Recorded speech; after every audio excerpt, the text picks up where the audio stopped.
காஞ்சி நகர்ல மந்திராலோசனை மண்டபத்துல எல்லாரும் கூடியிருந்த சபையில சக்கரவர்த்தியும் குமார சக்கரவர்த்தியும் உட்கார்ந்துருந்தாங்க. பக்கத்துல கலிப்பகையாரும் உட்கார்ந்துருந்தாரு. ஆனா பரஞ்சோதிய அங்க காணோம். கோட்டையோட பாதுகாப்புல ஈடுபட்டிருந்தனால அவரால் அங்க வர முடியல போல.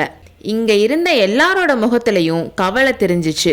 எல்லாரையும் விட ரொம்ப அதிகமா கவலைப்பட்டவர் பண்டகசாலை அமைச்சர் பராந்தக உடையார் தான். உடையாரே, முற்றுகை ஆரம்பிக்கிறப்போ நீங்க உறுதியா சொன்னீங்கல்ல, குறைஞ்சது 15 மாசத்துக்கு தேவையான தானியங்கள் நம்ம பண்டகசாலையில இருக்குன்னு. முற்றுகை ஆரம்பிச்சு 7 மாசம் தானே ஆகுது, இன்னும் 8 மாசத்துக்கு இருக்கணுமே, 3 மாசத்துக்கு தான் தானியம் இருக்கும்னு சொல்றீங்க, அது எப்படின்னு சக்கரவர்த்தி கேட்டப்போ அவரோட குரல்ல கோபம் தெரிஞ்சிச்சு. பிரபு, நான் எதிர்பார்த்த மாதிரி சில விஷயங்கள் நடக்கல, எதிர்பாராத சில விஷயங்கள் நடந்துருச்சு. ஊரை விட்டு வெளியே போன மக்கள்ல பல பேர் புள்ளலூர் சண்டைக்கு அப்புறம் திரும்பி வந்துட்டாங்க. சிற்பிகள் எல்லாரையும் கோட்டைக்குள்ள கொண்டு வந்து சேர்க்கணும்னு நீங்க கட்டளை இட்டீங்க. அதனால 5000 பேர் அதிகமானாங்க. நம்ம கல்லூரிகள் மடங்கள் எல்லாத்தையும் மூடி ஆசிரியர்களையும் மாணவர்களையும் வெளியே அனுப்பிடலாம்னு இருந்தோம். கடைசி நேரத்துல நீங்க அப்படி செய்ய வேணான்னு சொல்லிட்டீங்கன்னு பராந்தக உடையார் தடுமாறிக்கிட்டே சொன்னாரு. இவ்வளவுதானே? இதனால 5 மாசத்துக்குரிய உணவு குறைஞ்சு போயிருச்சான்னு சக்கரவர்த்தி கேட்டாரு. நானும் ஒரு சின்ன தப்பு பண்ணிட்டேன் பிரபு. கோட்டைக்குள்ள இருக்க மக்களை மட்டும் கணக்கெடுத்து 15 மாசத்துக்கு உணவு இருக்கிறதா சொன்னேன். மாடுகள் குதிரைகளை கணக்குல சேர்க்கல. அதுங்களுக்கு வைக்கோலும் புல்லும் கிடைக்காதனால தானியங்களவே அதுகளுக்கும் சாப்பாடா கொடுக்க வேண்டியதா போச்சுன்னு சொன்னாரு. நல்லது பராந்தகரே. தொண்டைமான் இளந்தரையன் வம்சத்துல பிறந்த காஞ்சி மகேந்திர பல்லவன் வாதாபி புலிகேசி கிட்ட சரணாகதி அடையிற மாதிரி வந்தா அந்த பழிய மாடுகள் மேலையும் குதிரைகள் மேலையும் போற்றலாமான்னு சொல்லி சக்கரவர்த்தி சிரிச்சாரு. அந்த சிரிப்புல கோபம் அதிகமா இருக்கா இல்ல ஏளனம் அதிகமா இருக்கான்னு சொல்ல முடியாம இருந்துச்சு. அப்போ நரசிம்மர், அப்பா என்ன வார்த்தை சொன்னீங்க?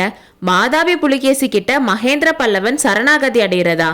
1,00,000 பல்லவ வீரர்கள் 7 மாசமா 3 வேளை சாப்பிட்டும் தூங்கியும் இந்த கோட்டைக்குள்ள எதுக்காக அடைப்பட்டு கிடைக்கிறாங்க? அப்பா, நம்ம பண்டகசாலை அமைச்சரோட கணக்கும் தப்பா போனது ஒரு விதத்துல நல்லதா போச்சு. இப்போவாச்சும் கட்டளை இடுங்க. கோட்டைக்குள்ள 7 மாசமா ஒளிஞ்சிட்டு இருக்கிறது போதும். நாடெல்லாம் நம்மளை பார்த்து சிரிச்சது போதும் அப்பா. இப்போவாச்சும் வாதாபி படைகளை தாக்கி ஒண்ணுமில்லாம செய்ய எனக்கு கட்டளை இடுங்கன்னு கோவமும் அழுகையும் சேர்ந்து சொல்லி அவரோட அப்பாவோட காலில் விழுந்தாரு. மகேந்திர பல்லவர் அவரோட கண்கள்ல வந்த கண்ணீர் துளியை மறைக்கிறதுக்காக முகத்தை பின்பக்கமா திருப்பினாரு. ஒரு செகண்ட்ல மறுபடியும் சக்கரவர்த்தி எல்லார் பக்கமும் திரும்பினப்போ அவரோட முகத்துல மறுபடியும் கோவமும் ஏளனமான சிரிப்பும் இருந்துச்சு. அவரோட காலுக்கு கீழே விழுந்து கிடந்த மாமல்லரை தூக்கி நிறுத்தி, மாமல்லா, உன்னை ரொம்ப நாளா நான் அந்த புறத்திலேயே விட்டு வச்சது ரொம்ப தப்பா போச்சு. 3 அம்மாக்கள் கூடயே சுத்திட்டு இருந்தேல, அதனால தான் பொம்பளைங்களுக்கு இருக்கிற ஆத்திரமும் படபடப்பும் உன்கிட்ட அதிகமா இருக்கு. உலகத்துல வீர செயல் பண்ற எந்த ஆம்பளைக்கும் இப்படி படபடப்பும் ஆத்திரமும் இருக்கக்கூடாது. நரசிம்மா, மல்யுத்தத்துல வீரனான உனக்கு இதை நான் சொல்லணுமான்னு கேட்டாரு. மாமல்லரோட உதடுகள் பதில் சொல்றதுக்காக துடிச்சிச்சு. ஆனா ரொம்ப கோவத்தினாலேயே அவரால் பதில் சொல்ல முடியல. மகனோட நிலைமைய பார்த்து, குழந்தாய், ரொம்ப நாளா பொறுமையா இருந்த, இன்னும் கொஞ்ச நாள் மட்டும் பொறுமையா இரு. நீயும் நம்ம பல்லவ வீரர்களும் உங்களோட வீரத்தை காட்டுறதுக்கான சந்தர்ப்பம் சீக்கிரம் வரப்போகுது. வாதாபி படை இன்னும் கொஞ்ச நாள்ல கோட்டையை தாக்கும்னு எதிர்பார்க்கிறேன். அந்த தாக்குதல் ரொம்ப கடுமையா இருக்கும்னு எதிர்பார்க்கிறேன். அதை சமாளிக்க நம்ம முழு பலத்தை யூஸ் பண்ண வேண்டி வரும். நம்ம எல்லாரும் ரெடியா இருக்கணும்னு சக்கரவர்த்தி சொன்னாரு. அப்புறம் பண்டகசாலை அமைச்சரை பார்த்து, பராந்தகரே, இன்னையில இருந்து மக்கள் எல்லாரும், ஏன் மாடுகளும் குதிரைகளும் கூட சமணத்தை பின்பற்றணும்னு சொன்னாரு. எல்லாரும் அதை கேட்டு ஷாக் ஆகிட்டாங்க. ஒரே ஒரு விஷயத்துல மட்டும் சமணத்தை பின்பற்றினா போதும். அதாவது இனிமேல் எல்லாரும் ஒரு நாளைக்கு 2 வேளை தான் சாப்பிடணும். சமண முனிவர்கள் ராத்திரி சாப்பிடாம இருக்கிற விரதத்தை இனிமேல் நாமளும் ஃபாலோ பண்ணணும்.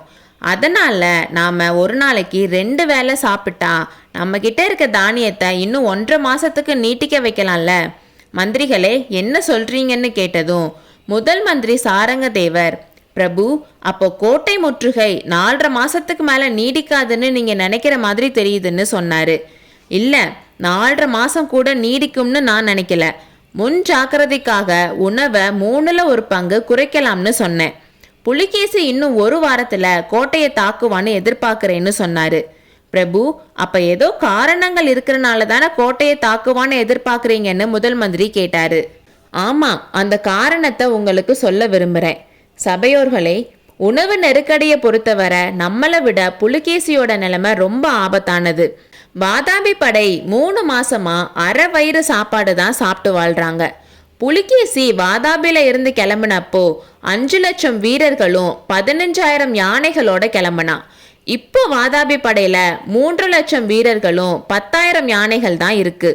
இன்னும் 1 மாசம் போனா இவங்கள பாதி பேர் பஞ்சத்துல செத்து போயிடுவாங்க. அதனால புலிகேசி சீக்கிரமா கோட்டையை தாக்கி தான் ஆகணும். அதனால இந்த தாக்குதல் ரொம்ப தீவிரமா இருக்குன்றதுல சந்தேகம் இல்லைன்னு சொன்னாரு. முதலமைச்சர் ரணதீர பல்லவராயர் சொன்னாரு, பிரபு, இந்த மாதிரி அதிசயத்தை எங்கேயும் பார்க்க முடியாது. முற்றுகையில இருக்கிறவங்க பசி பட்டினினால சாகிறது உண்டு. ஆனா முற்றுகை பண்றவங்க பட்டினியில இருக்கிறது கதையில கூட கேட்டதில்லைன்னு சொன்னாரு. ஆமா பல்லவராயரே, சிவபெருமானோட அருளால இந்த மாதிரி அதிசயமெல்லாம் நடக்குது. நம்ம கிராமங்கள்ல இருக்க மக்கள் எதிரிகளுக்கு கைப்பிடி அரிசி கொடுக்க கூட மறுத்திருக்காங்க. அவங்க கிட்ட இருக்க தானியத்தை எல்லாம் பத்திரமா புதைச்சு வச்சிருக்காங்க. நம்ம ஏரிகள் கூட நமக்கு பெரிய உதவி பண்ணிருக்கு. தை மாசத்துல எல்லாம் திடீர்னு உடஞ்சிருச்சு. வெள்ளம் வந்ததுல தோட்டங்கள் தோப்புகள் எல்லாம் பாழா போயிருச்சு. அதனால சாகுபடியும் நடக்கல. இதனால புலிகேசியோட படைகளுக்கு சாப்பாடு எதுவுமே கிடைக்கலன்னு சொன்னாரு. அப்போ கலிப்பகையார் எந்திரிச்சு, சபையோர்களே, நம்ம நாட்டு ஏரிகள் நம்ம கட்சியில சேர்ந்து உடைச்சிட்டு பகைவர்களை பட்டினி போட்டது உண்மைதான். ஆனா அது தானா உடஞ்சுக்கல. நம்ம சக்கரவர்த்தியோட மகேந்திர ஜால வித்தையில தான் ஏரிகள் எல்லாம் உடஞ்சிருச்சுன்னு சொன்னாரு. நான் ஒன்றும் செய்யல. சத்ருகனோட தலைமையில நம்ம ஒற்றர் படையும் கோட்டை தலைவர்களும் நல்லா வேலை செஞ்சிருக்காங்க. நாட்டுல பஞ்சம் வந்தாலும் வரட்டும்னு ஏரிகள் அணைக்கட்டுகள் எல்லாத்தையும் வெட்டி விட்டுருக்காங்க. நம்ம நாட்டு மக்கள் இந்த யுத்தத்துக்காக செஞ்சிருக்க உதவிக்கு 100 ஜென்மம் எடுத்து நான் அவங்களுக்கு பணிவிட செஞ்சாலும் ஈடுகட்ட முடியாதுன்னு அவர் சொன்னப்போ அவரோட குரல் உடைஞ்சிருச்சு. கொஞ்ச நேரம் எல்லாரும் அமைதியா இருந்தாங்க. பிரபு, புலிகேசி பாண்டியனை பார்க்க கொள்ளிட நதிக்கரைக்கு போயிருக்கிறதா தெரியுதே. ஒருவேளை பாண்டியன் வாதாபி படைக்கு தேவையான உணவுப் பொருளை கொடுக்கலாம்லன்னு முதல் மந்திரி கேட்டாரு. ஆமா, பாண்டியன் கிட்ட உணவு பொருள் கொடுத்து உதவி பண்ண சொல்லி கேட்கத்தான் புலிகேசி போயிருக்கான். ஆனா அவனுக்கு அந்த உதவி கிடைக்கும்னு நான் நினைக்கல. அது மட்டும் இல்லாம புலிகேசி சீக்கிரமா வாதாபிக்கு திரும்பி போறதுக்கான காரணங்களும் வந்திருக்கு. ஒவ்வொரு நிமிஷமும் தெற்க இருந்து முக்கியமான செய்தியை எதிர்பார்த்துட்டு இருக்கேன்னு சொல்லிக்கிட்டே மகேந்திர பல்லவர் வாசல் பக்கம் பார்த்தாரு. பார்த்த உடனே இதோ செய்தி வருதுன்னு சொன்னாரு. காவலன் ஒருத்தன் உள்ள வந்து சக்கரவர்த்தி கிட்ட ரகசியமா ஏதோ சொன்னான். அதை கேட்டதும் அவரோட முகத்துல வியப்புக்கான அறிகுறி தெரிஞ்சிச்சு. சபையோர்களே, நீங்களும் நானும் எதிர்பார்க்காத செய்தி வந்திருக்கு. என்னாலேயே அதை நம்ப முடியல. விசாரிச்சுட்டு உண்மையை தெரிஞ்சுக்க போறேன். இப்போ சபை களையட்டும். இன்னைக்கு ராத்திரி மறுபடியும் சபை கூடணும். அப்போ எல்லாத்தையும் விவரமா சொல்றேன். மாமல்லா, நீ அரண்மனைக்கு போய் உன் அம்மாவை பார்த்துட்டு வான்னு சொல்லிட்டே சக்கரவர்த்தி வாசலுக்கு வந்தாரு. அங்கு ஆயத்தமாய் நின்ற குதிரையின் மீது தாவி ஏறினார். அடுத்த அத்தியாயத்தில் சந்திப்போம்.